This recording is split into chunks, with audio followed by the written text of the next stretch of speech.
So, what was it like growing up in the internment camp? In the internment camp? Well, I was, I think, almost 12. And so at that age, you don't realize the seriousness of it. And most of the kids my age, they had a good time because, we were fed, we had a room, and we had lots of friends. In fact, some of my friends said that's the first time they saw so many Japanese people. So they were real happy. But it's a different story, with our parents, because they lost, people that had business, they lost their business. Farmers lost their farms. And my father was taken by the FBI.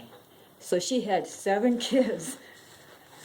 My brother was the oldest, 12 years old, and then there was a baby just a few months. So she had 7 kids all on her own. So that's what I remember about, And then we went to 3 different camps. Okay, I grew up in Seattle, so we were in Seattle, and they sent us first to a temporary camp, which was the King County Fairgrounds in Puyallup. And we lived in barracks. We had 1 room, but some of my friends lived in horse stalls. What? Because of it was a county fairground, and they said it really smelled. So did they send you there before they were built or something? The camps? They had hastily built barracks. They had 4 different camps. And one camp was the actual fairground, but we were in a different location, so they had built barracks for us.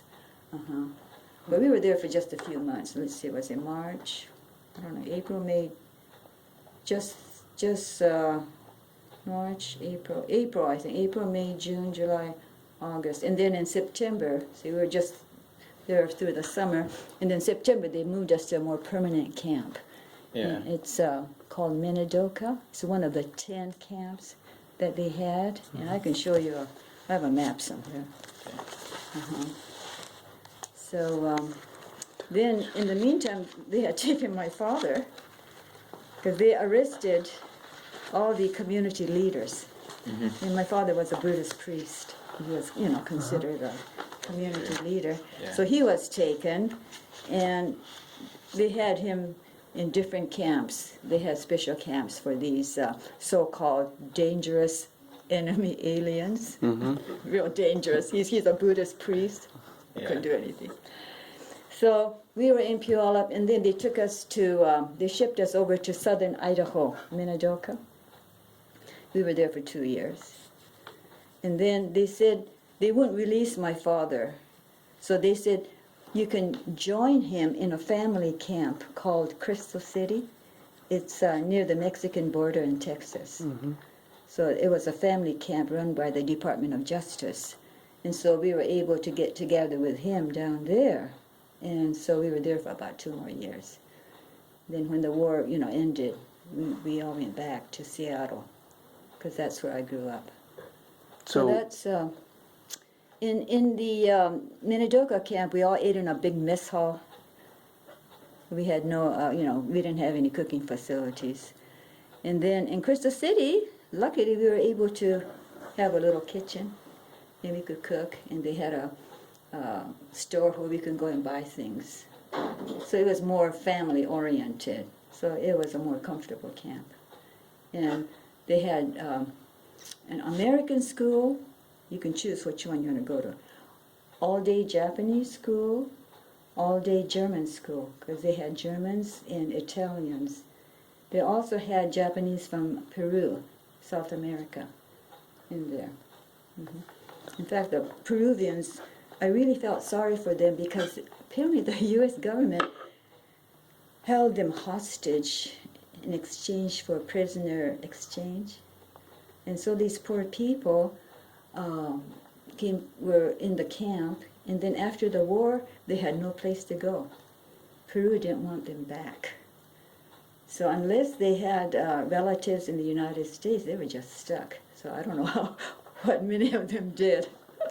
Yeah. They really had a hard time. I felt sorry for them. So So what else do you want to know?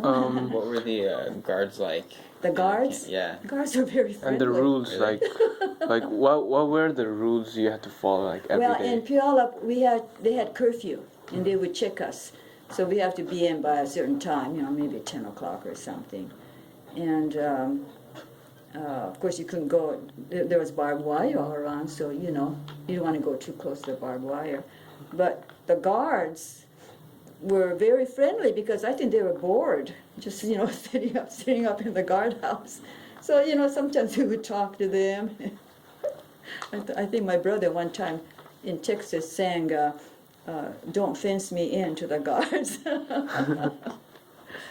So it was a fun community then. Well, we had our own fun. The kids had their own fun. We had talent shows. We had dances, when we were in high school. And whereas some of the older generation frowned on it, but we went ahead and had dances.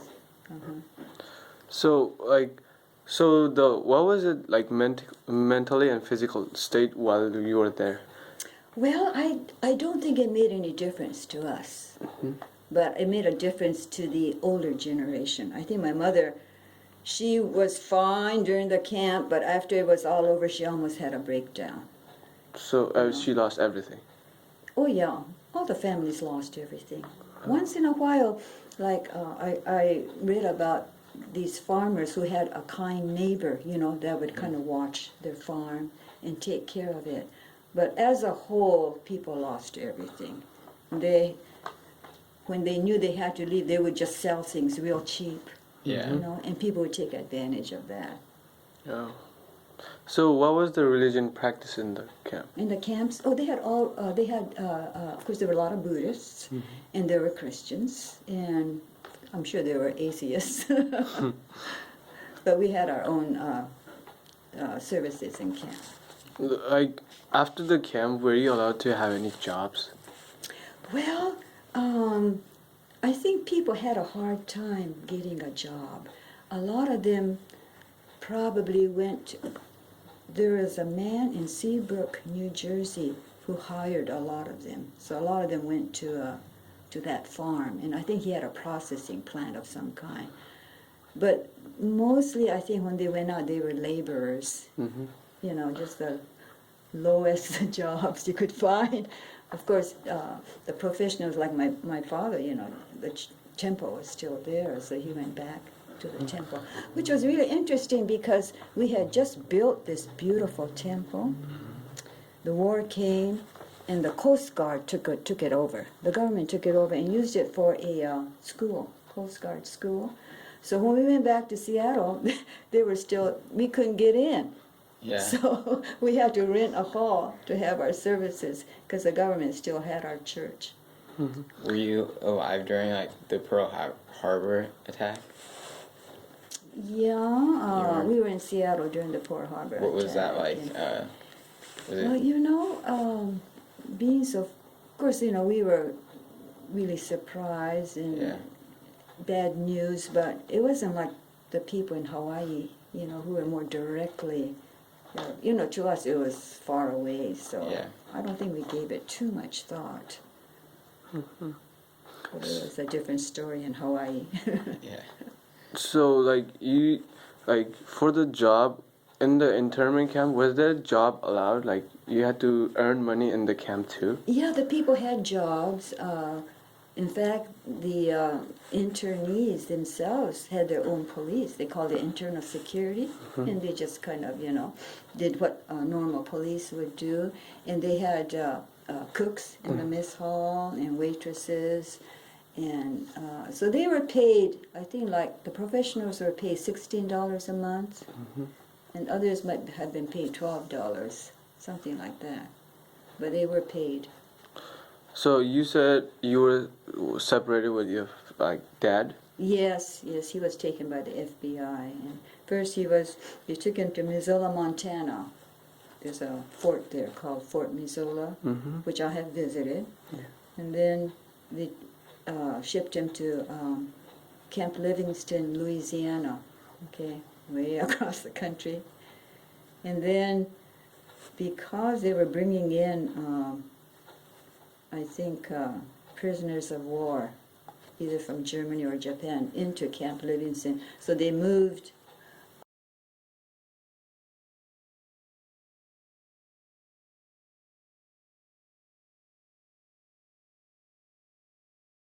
to Crystal City to join us. So, only your dad or other people Oh, too? there are lots and lots of other Japanese so-called dangerous aliens. And they were mainly Buddhist ministers, Japanese newspapermen, and Japanese language teachers and principals. So they were mainly professionals. Yeah. So, what was the average day like over there then? Okay, depending on, let's talk about Minidoka. Of course, we walked to school a couple of miles. They had a school for us, and then, of course, we would walk back. And it was in the winter. It was freezing cold, but the ponds would ice over, so the kids could go ice skating. So we were able to order through Sears or Montgomery Wards, and I remember my mother got me a pair of ice skates. So we learned to ice skate, and they had lots of athletics to keep, even among the adults, and the high school had teams, and to keep them busy.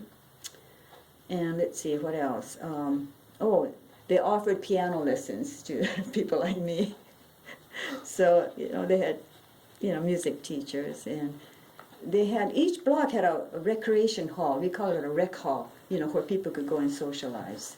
So that's where they had a piano, and I would go and take a lesson, once in a while. And they always had block parties. So for Christmas, and this was really nice. We never celebrated Christmas, when I was a kid. Yeah. But they had Christmas presents for us. And guess who sent them to the camp? Who? The Quakers, the Friends. So I have a very, good feeling towards the Quakers. They were very kind to us. They were one large group that was really nice to us. And in fact, I corresponded with this lady that sent me my present, for quite a while. Wow. So, based on your story, how would you judge your camp? Was it well funded or poorly funded? No, I think it was well funded. We got 3 square meals a day. Of course, some of the meals were very repetitious. Like when there was a smelt run, we got smelt all the time. Columbia River smelt. See, they're really scarce now, around here, the smelt. And the thing that I could not eat was mutton stew. To this day, I won't touch lamb or mutton. I just could not stand it. But they had rice and not too many Japanese food, but we didn't starve. In fact, when we were in Puyallup, this was really funny. The government said, okay, for each child, they should get a quart of milk. We hardly ever drank milk. Guess how many quarts we would get? How many? 7 quarts, 7 kids.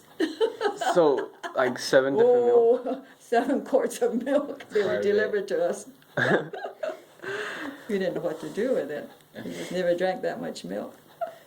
How was the medical care there? They had a camp clinic. Oh, they did? And among the internees, there would be a couple of doctors and dentists, yeah. So, It was good? In Minidoka, they had a hospital. I mean, I don't know how good the service was because I never went there, but they had professionals that run it, and of course nurses, that were already trained worked over there. So it was like a little town. So you were there. Did you know why you were there, and when did you find out? I knew why we were there. In fact, this is very interesting. When we were in Crystal City, we took we had to take civics, and I can remember this one high school class. They were studying the Bill of Rights, and they refused to study it. They went on a strike. because we had no rights. So it was so like on like while listening to your story, it was like a normal community over Yes, there. pretty much. So you got medical attention properly, everything you needed, but right after that, it was hard for you to. I think so. For the families that left, it was hard for them. Did the government like give them any aid when they came out? I don't think so. No. What about pregnant women and elderly? Like Pardon? the pregnant women and elderly peoples. What did they do? Elderly. Well, they had that hospital, and they were, the elderly they had shelter and they were fed. So in that respect, maybe they were better off in camp, than if they were outside on their own for some people. Yeah. So Definite. outside they didn't got any like aid from the government. I don't recall. I don't know if they got fare to just a few dollars to get home or something. At least they paid for our train ride home. See, so they might have given them a few dollars, but nothing like. See, during Ronald Reagan's time, we got redress. Each surviving internee got $20,000. Yeah. So in that respect, the government tried to pay us back. And it didn't make up for, what people lost in their business and so forth, but it was just an attempt, to say we're sorry. And I gave my $20,000 check to my daughter because she was buying a house. I said, okay, use it for a down payment. So like they provide you with clothes, and what were the clothes like? They had clothing, but most of them didn't fit us. They were too big. Like these navy coats, and some of them would remodel them, cut them up and make them smaller and things. But I think they had some clothing. And then there was what we call a canteen. They had a store, where you could buy things, just a few things. Yeah. So the clothes they provide you, that was your everyday clothes? Yeah, Or just one pair? I think most of us just bought if we needed clothes, we bought it through the catalog. We ordered it through Sears or Montgomery Ward. We could do that. But I can remember they did issue some those big, I don't know, they called them pea coats, navy coats that never fit anybody, none of us.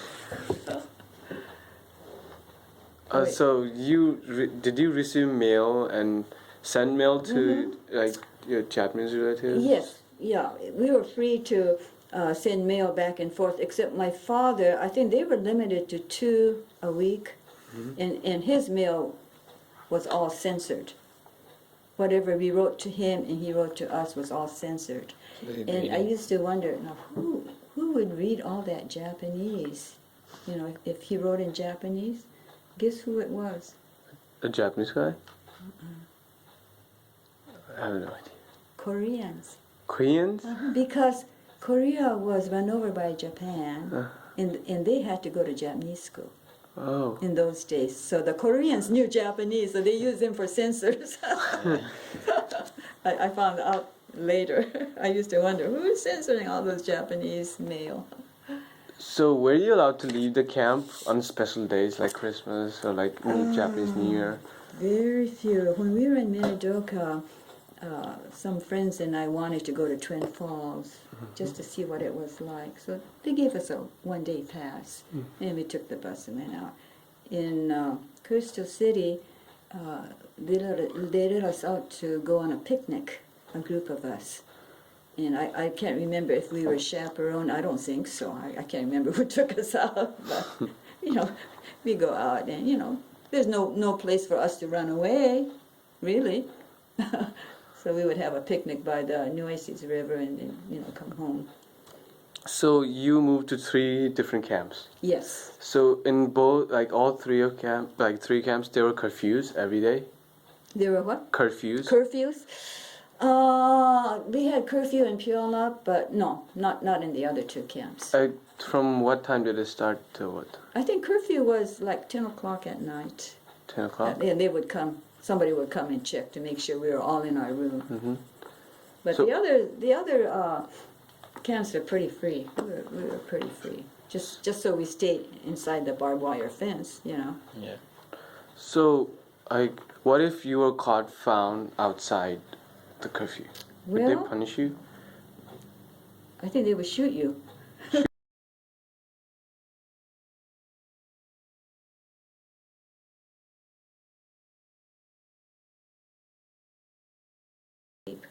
You know. Mm-hmm. So no one tried to escape. So No, it was nobody a tried to escape. it was a fun community there. So, you know how Japanese are very obedient. They obey laws, even bad laws. So, there's a story about one of the, was it Gordon Hirabayashi? You know, I think he was one of those that was very outspoken, and he went, and they jailed him because, you know, he went going to camp. And he was told that he had to transfer from one jail to another. They let him go on his own. No guard. So he reports to the other jail. So they paid Isn't that to go. They paid to go him just go. Yeah, he was told to go to the other jail, and so he went by himself and he reported over there. He didn't try to escape. But I think most Japanese are like that. They obey orders, good or bad. So yeah, that's all for our question. You covered everything. Okay. So I want to if show you you want- some things just for your own curiosity. In